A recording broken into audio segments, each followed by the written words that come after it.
नमो नमः। प्रवाचिका अहंदया जोशी संस्कृताध्ययने समेषां स्वागतम्। अधुना अग्रिमा कथा पठिष्यते। अस्तु तर्हि आरंभं कुर्मः। पन्हाळ्यावर जे घडले त्याचा वृत्तांत कळताच रायगड हादरला. फासे परतत होते. आता क्षणही वाया दौडायला तयार नसलेले अण्णाजी मोरोपंत प्रल्हाद निराजी यांच्यासह महाराणींच्या भेटीस आले. कटावाचा सर्वात विरूप टप्पा पुढे आला. पन्हाळा हातचा सुटला. युवराजांना कब्ज झाला. तिथलं माणूस बळ दिवसागणिक वाढत आहे. ती थळी फुटल्याखेरीज आपण निभावणार नाही. आता आम्हीच पन्हाळ्याच्या रोखाने कूच झाल्याशिवाय तड लागणार नाही. अद्याप चिवटांनाजींचा विश्वास ढळला नव्हता. तेच म्हणतो आम्ही. तुम्ही मोरोपंत प्रल्हाद निराजी पाचाडचा जमा उचलून लगोलग पन्हाळ्यास घेर टाका. एवढाही विलंब आणि कसूर झाला तर समजताच घातक आहे. सोयराबाईंच्या विश्वासाची जात तर राजेशाही होती. आम्ही कराडतर्फेनं निघावं म्हणतो तर हिकमतीनं सरलष्करांना गाठीशी बांधल्याशिवाय पन्हाळा दस्त होणार नाही. कसे झाले तरी अण्णाजींनी राजकारणाच्या डोहात 4 हात मारलेले होते. सरकार स्वारींनी सरलष्करांसाठी खलिता द्यावा आमच्यासोबत, तो कारणी पडेल मोरोपंतांनी सुचविले. तुम्ही आणि अण्णाजी त्यांची मोठी उमेद धरता. आम्ही खलिता देतो, पण तो कारणी लागेल असं नाही वाटत आम्हास. सरलष्कर यावेळी गप्प बसले तरी आपल्या भाच्यावर मोठी मेहर केली त्यांनी असंच आम्ही मानू. आमचा विश्वास आहे तो तुमच्या उभयंतांच्या हिमती हिकमतीवर. सोयराबाईंनी हंबीररावांचा वाण चांगला माहीत होता. कशी असली तरी त्या आणि हंबीरराव एकाच मुशीची चिवट माती होती. येतो आम्ही. अण्णाजी मोरोपंत प्रल्हाद निराजी राहूजी महाराणींना मुजरादीत लवले. या तुम्हास यश देणार आई जगदंब थोर आहे. हात उठवून जिजाऊंच्या थाटात सोयराबाईंनी आशीर्वाद दिला. हंबीररावांना द्यायचा खलिता घेऊन कटवाले रायगड उतरून पाचाडात आले. 10,000 हत्यारबंद तगडे घोळदळ साथीला घेत पाचाडा बाहेर पडले. निघाले. छत्रपतींच्या कैलासवासाला 1 महिना होण्यापूर्वीच त्यांनी उठविलेल्या राज्याचे अपार स्वामी भक्त सुरनीस पेशवे न्यायाधीश एकमेळाने फौजबंदीने निघाले. आपल्याच साक्षीने युवराजपणाचा अभिषेक केलेल्या संभाजीराजांना जेरबंदीने दस्त करून आणण्यासाठी मराठी दौलतीच्या डाव्या हाताने हत्यार उचलले. आपलाच उजवा हात कलम करण्यासाठी पन्हाळ्याकडे निघालेल्या घोडदळाच्या टापांखालून उसळणारी धूळ उतरली. पाचाडातील थोरल्या आऊंच्या छत्रीवर आणि महाराजांच्या लाडक्या रायगडावर मजला मारीत अण्णाजी मोरोपंतांची फौज कराडवर आली. गावठाणाचा माळ धरून फौजेचा तळ पडला. अण्णाजी मोरोपंतांसाठी डेरे उठले. वैशाखी ऊन प्रांत कराडवर रणरणू लागले.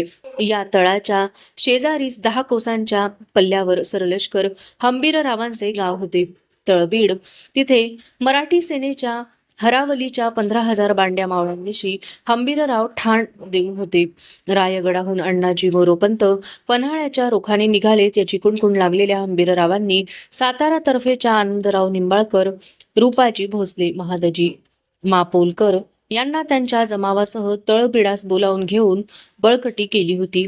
याचा काहीच माग नसलेल्या अण्णाजींनी एक विश्वासू हारकारा उचलून त्याच्यामार्फत महाराणींचा खलिता हंबीररावांसाठी तळबिडाकडे धाडला आणि हंबीरराव भेटीला येतील या वेड्या आशेवर ते हारकार्याची वाट बघू लागले. खलिता हाती भेटताच हंबीररावांनी आपल्या राहत्या वाड्याच्या खलबती खणात आपल्या सल्लागारांची बैठक बसविली. अंथरल्या घोंगड्यावर आनंदराव, रूपाजी, महादजी गुजर, हंबीररावांचे बंधू शंकराजी आणि हरीफराव फेराने हंबीररावांभोवती बसले. हंबीररावांच्या चिटणीसीने खलित्याचा मजकूर बैठकीला वाचून दाखविला. पेशवे सुरनीस देतील त्या मसलतीत जोड घालून असणे, फौजेसह त्यांच्या पाठीशी राहून आम्हास बाळराजास रक्षून चालविणे. तुम्ही घरचेच आहात. पुढे तुमचे बरे उर्जित होईल. जाणीजे मजकूर ऐकून कुणीच काही बोलेना. तसे हंबीरराव म्हणाले, चला आता तरी याद झाली म्हणायची राणी साहेबासनी आमची. बाळराज मंचकावर चढलं. त्याचं अडगळ नगम होऊन गडावरनं काढलं त्यांनी आम्हासनी. तवा म्हणाल्या, तुमच्या मसलतीनं सारं निवांत करू. आता हुकूम हाय, पंत सुरनिशांच्या मसलतीला जावा. काय करायचं बोला बघू. हंबीररावांनी माणसं चाचपली. कराडात काय मसलत निघती बघाय काय हरकत हाय, आनंदरावांनी सुचविले. ते ऐकून मिशांच्या कंगोलांखाली पालथीमूठ देत हंबीरराव आणखी कुणी काय बोलते काय याचा सासूद घेत राहिले. काय कसं बी झालं तरी रामराज गादीवर चढल्यात. राणी साहेबांचा हुकूम त्यो त्यांचाच मानाय पाहिजे की. नाही म्हटले तरी शंकराजी मोहितांनी आपल्या बहिणीची तळी आडमार्गाने उचललीच. बाकी थोरल्यासनी पार बगलला टाकलं समद्यांनी. हे काय बरं केलं नाही. महादजी मापोलकर बोलला. ही भाबडी मैदानावरची माणसं अशीच बुजल्या फोडागत कुठे नको तिकडे जाणार. हे हंबीररावांनी ताडले. हाकरून भरड्या बोलीत ते म्हणाले, अरे बाबांनो, ही फौज काय ज्योतिबाच्या यात्रेला चालली नाही. ती घेऊन अण्णाजी मोरोपंत पन्हाळ्याकडं निघाल्यात. युवराजासनी काढण्या चढवून जेरबंद कराया. हायसा कुठं? ते ऐकताना कित्येकांचे टाळे वाचले. गर्दना ताठ झाल्या. असे विपरीत ऐकायची सवय नव्हती कोणाला. बैठक पार येलबडून गेली. कुणीतरी म्हणाले, छा, हे म्हणजे लईच झालं. हंबीरराव त्याला तोडत म्हणाले, झालं नाही पर हुयाचं काय? आपण व्हायचं का यात सामील? ध्याई पडली तरी धन्याचं भलं चिंतणारी जात आपली. हुयाचं का खाल्ल्या मिठाला बेमान? कसं बी असलं तरी युवराज थोरला हाईत. धर्मानं गादीवर वारस हाईत. रामराजा आमच्या रक्ताचं असलं तरी धाकलं हाईत. त्यांचा नाही लागत हक्क गादीला. कसं जावं मसलतीला आम्ही? नगस्तीये 2-4 आवाज एकदम उठले. निस्तं नग म्हणून हे मिटत नाही. आम्ही स्वतः तर नाहीच, पर कुणाला बी काढण्या चढवू देणार नाही आमच्या युवराजांच्या हातात. यो इस्कोट आवराय पाहिजे आपण कुठंतरी. कसा आवरणार त्यो? रुपाजीला काही सुचेनासे झाले. अण्णाजी मोरोपंतांसनी बोलवू ह्या हाकडं. 4 गोष्टी सांगू या समजुतीच्या. जाणते हंबीरराव तोड काढीत म्हणाले. सर्वांनी त्या मसलतीला संमती दिली. हंबीररावांच्या चिटणीसांनी अण्णाजींच्या हारकऱ्यामार्फतच परतीचा निरोप दिला. आपण उभयता भेटीस येणे, बैठकीत हिताची ती मसलत तपशिलाने करू. तो निरोप ऐकून मोरोपंत अण्णाजींना म्हणाले, आम्ही हेच म्हणत होतो पूर्वीपासून. जाऊया आपण सरलष्करांच्या भेटीस. अण्णाजी ते खोडून काढीत म्हणाले, चुकता हात पंत. आपणाला जोड द्यायची तर सरलष्कर जमावानिशी येते आपल्या तळावर. तळबिडात जाण्याचा धोका या क्षणी पत्करणं शहाणपणाचं ठरणार नाही. आम्हाला विश्वास होता ते महाराणींचं नातं मानतील याचा, राजाज्ञेला मान देतील याचा. आता त्यांच्यावर विसंबून चालणार नाही. आपली पावलं आपणच उचलली पाहिजेत. मोरोपंत गंभीर झाले. आपण कसल्या दुष्टचक्रात रीतसर गुरफटत चाललो आहोत याची कल्पना येताच त्यांचे मन खिन्न झाले. यावेळी आपण युवराजांशी तहाची बोलणी करावी असं वाटतं आम्हाला. पहिल्यापासूनच अनिच्छेने अण्णाजींशी हातमिळवणी केलेले प्रल्हाद पंत म्हणाले, तह, आणि तो या क्षणी? युवराज तो मानतील असं वाटतं काय तुम्हाला? अण्णाजींनी त्यांनाही खोडून काढले. ते ऐकून आम्ही येतो जरा म्हणत प्रल्हाद पंत अण्णाजींच्या डेऱ्यातून बाहेर पडले आणि आपल्या डेऱ्यात आले. खरोखरच त्यांनी तहाचे पत्र सिद्ध केले आणि आपल्या दिमतीच्या माणसांमार्फत पन्हाळ्याला पाठवूनही दिले. संध्याकाळ उतरायला झाली. अण्णाजी मोरोपंतांची वाट बघून हंबीरराव तळबिडात कंटाळले. आपली एवढी ही मुरवत हरघडी खांद्याला लावून असणाऱ्या सुरनीस पेशव्यांनी ठेवू नये याची त्यांना मनस्वी चीड आली. मनोमन काहीतरी पक्के ठरवून त्यांनी आनंदराव, रुपाजी, महादजी आणि आपले बंधू शंकराजी व हरिफजी यांना एक जाग करून हुकूम फरमावला. चटक्या जनावरांना मांड द्या आणि कराडच्या फौजेत घुसा. मिळतील तेवढी माणसं फोडून तळबिडाच्या वाटेला लावा. निघा. रात्र धरून हंबीररावाची माणसे अण्णाजी मोरोपंतांच्या फौजेत घुसली.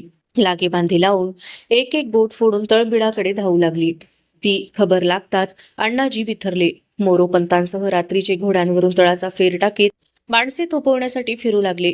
हंबीरराव माणसे फोडतायत याचा अर्थ काय तो अण्णाजी अचूक उमगले. फौज दुबळी करून सरळ लष्कर चालून येणार. ती अधिक दुबळी होण्याची वाट न बघता त्यांच्यावरच चालून जाणे भाग आहे. रात्रभर अण्णाजी मोरोपंतांनी विचार करून निर्णय घेतला हंबीररावांवर चालून जाण्याचा. आता कट बहकत चालला. दिवस फुटीबरोबर अण्णाजी मोरोपंतांनी हाती असलेल्या फौजेनिशी तळबिडावर हल्ला चढविलाही. हंबीरराव तयारच होते. त्यांचे सेनाबळही भक्कम होते. हा म्हणता 15,000 मावळ्यांनी फौजेसकट अण्णाजी मोरोपंतांना घेर टाकला. प्रसंग परतला हे ओळखून पंतांनी हातातील हत्यार टाकले. ते बघून अण्णाजींचाही हात लटका झाला. शेलक्या माणसांच्या मेळासह हंबीरराव खासे येऊन थेट अण्णाजी मोरोपंतांना भिडले. मांड न मोडता घोड्यावरून झुकून हातचा झुला तिवार कपाळाकडे नेत कडवेपणाने म्हणाले, पंत, सुरनीस मुजरा हाय तुमच्या इमानदारीला आणि शानपणाला. अर ज्या हातानं शेल पागोटी घ्यावी त्या हातात काढण्या चढवाय निघाला. छत्र धरावं त्या डोईवर हत्यार धराय निघाला. धन्यासनी जाऊन महिना बी झाला नाही आणि त्यांच्या पोटच्या गोळ्याला घेरायला निघाला. ते असतं तर झाली असती काही छाती तुमची. हंबीररावांच्या डोळ्यांतून ठिणग्या उधळल्या. त्या खाली माना घातलेल्या पंतसुरनिसांच्या पगड्यांवर उतरल्या. आनंदराव रूपाजी काढण्या बसल्या म्हणजे माणसाला कसं मेल्यागत शिरमिंद वाटतं हे कळू द्या ह्यासनी. दोरखंडांनी दस्त करा ह्यासनी. कसला र दिस दावला ह्यांनी. स्वतःवर सुद्धा खट्टा झालेल्या हंबीररावांनी जनावराला तिडिकेची टाच भरली. ते तळबिडाच्या रोखाने उधळले. पाठोपाठ 40-50 टापा उधळल्या. अण्णाजी मोरोपंतांसह प्रल्हाद, निराजी आणि राहूजी सोमनाथ कैद झाले. त्या हाताने मुजरा केला होता त्याच हाताने मोरोपंतांना काढण्या चढवत्यांना एक धारकरी गलबलून म्हणाला, असं कसं फसलीसा या फंदात. आणि ते ऐकताना मोरोपंतांच्या नेत्रकडा थरथरणारी आसवे टपटप टपकली आणि कराडच्या भुईत मिसळली. युवराज पन्हाळगडावर होते, रामराजे रायगडावर होते आणि मराठी दौलतीच्या छत्रपती पदाचा निवाडा कराडच्या माळावर लागत होता. हंबीररावांच्या हातांनी कैलासवासी स्वामी तर नेहमी म्हणतच आले होते, श्रींची इच्छा तेच खरे दुसरे काय.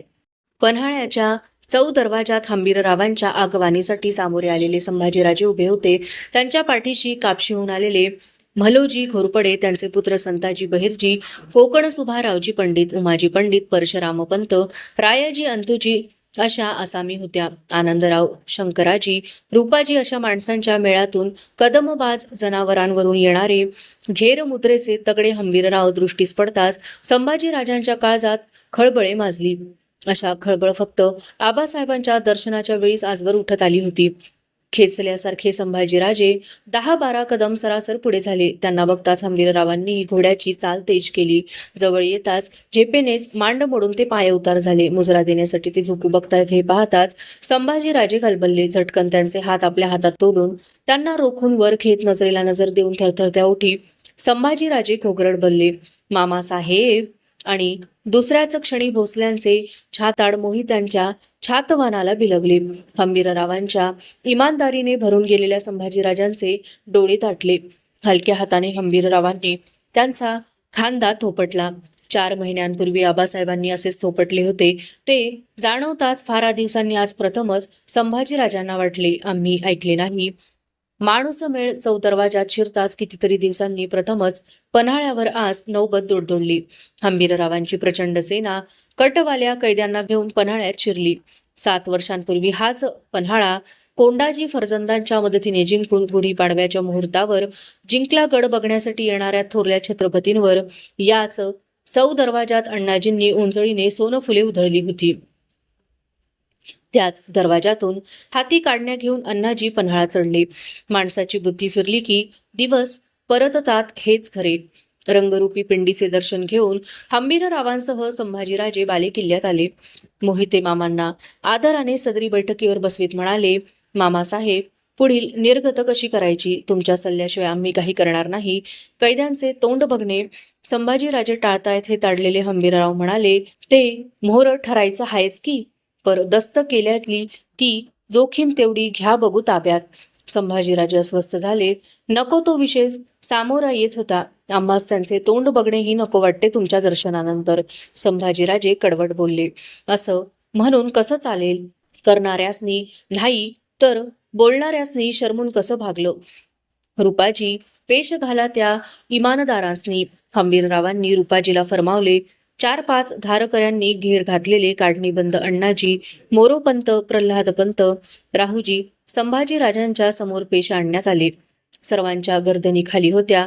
आघाडीला असलेले अण्णाजी दृष्टीस पडतात संभाजीराजे ताडकन उठते झाले. त्यांच्या अंगभर लाह्याच लाया फुटल्या. कानशिले संतापत लालीलाल झाली. डोळ्यांच्या कडात रक्त उतरू लागले. कपाळावरची शीर थरथडत तट्ट फुलून उठली. विस्फारल्या नाकपुड्यांखालचे ओठ थरथरले. मनात असूनही अनावर संतापाने त्यांना धड बोलवेना. अण्णाजी समोर आलेलेही त्यांना सोसवले नाही. सरकन वळून त्यांना पाठमोरे होत ते गरजले, जा पुन्हा यांना आमच्या सामोरही आणू नका कधी. आमच्या साऱ्या उमेदीवर यांनीच निखारे ठेवले आहेत. सीता भुसला यांना इथून आणि द्या फेकून कोठडीत. संतापाने अंगभर थरथर कापणाऱ्या संभाजीराजांच्याकडे हंबीरराव बघतच राहिले. कधी काही वावगे समोर आले की संतापणारे थोरले धनीही बघितले होते त्यांनी.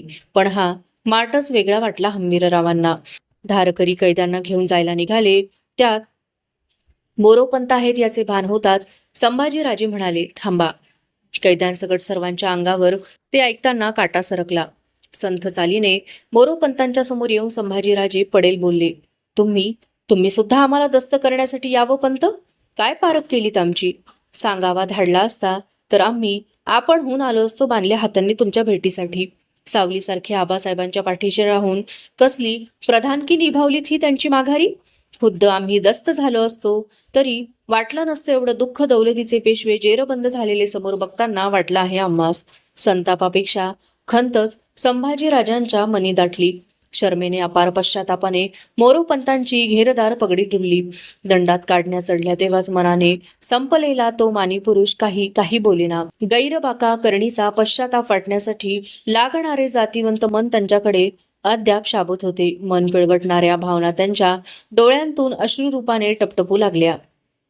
ज्यांनी पायाच्या अंगठ्यानं मारलेली गाठ भल्या भल्यांना हातानेही कधी उकलायची नाही, त्या या सुरनिशांच्या नादी कसे लागलात पंत? संभाजीराजे अण्णाजींच्या समोर आले.